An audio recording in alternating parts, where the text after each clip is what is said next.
At 85, Cliff Richard reveals the three people he loved the most. There comes a moment when you stop counting hit records and start counting the people who stayed. I didn't expect that to happen to me, but somewhere along the way it did. When I look back now, three faces always seem to appear before all the others, not because they were the most famous, because they quietly changed my life. People often ask what it's like to reach your 80s. Honestly, it feels a little like walking through a museum where every photograph suddenly starts talking. I'll find an old picture tucked inside a drawer, and before I know it, I'm standing backstage again. I can hear the laughter. I remember the conversation. Even the smell of the dressing room comes back. That surprises me every time. You'd think I'd remember the platinum records first. Instead, I remember people. One of those people was Elvis Presley. Like so many young singers of my generation, I didn't simply admire Elvis.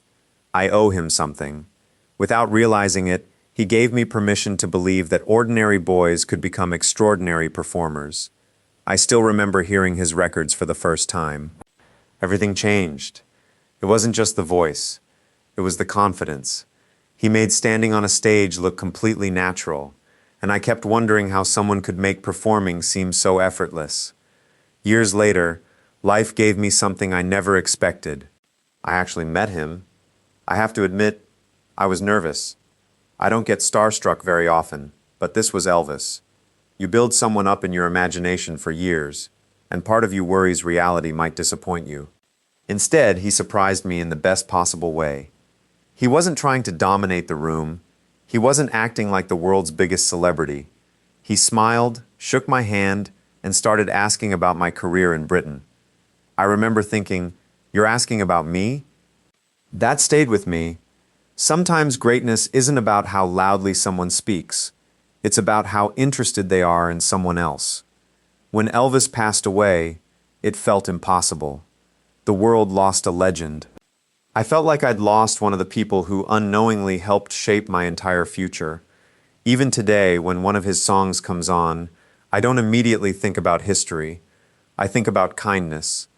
The second person is someone very different. Olivia Newton-John. Whenever people talk about Olivia, they usually mention the beautiful voice, or Grease, or her incredible career. Those things mattered, but they aren't what I remember first. I remember her warmth.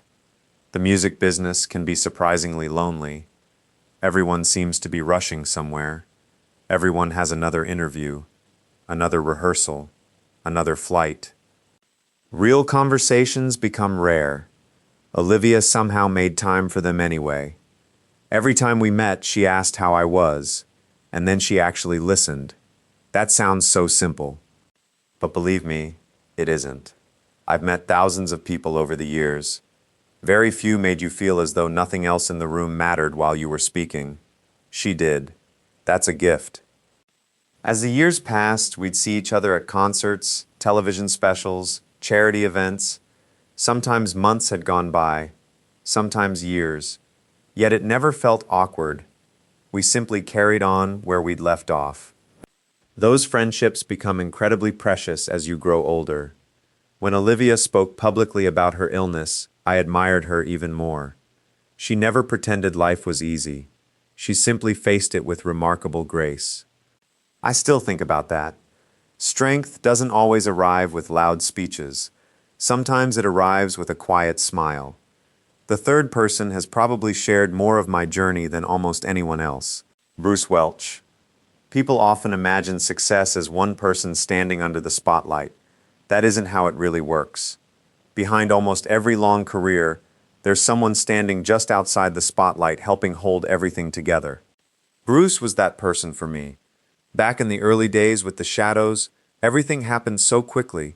One week we were rehearsing, the next we were traveling across Britain, then suddenly we were recording songs people still remember decades later. It all happened so fast. I honestly don't know how we kept up. Bruce had this calm way about him. If something wasn't working, he never panicked.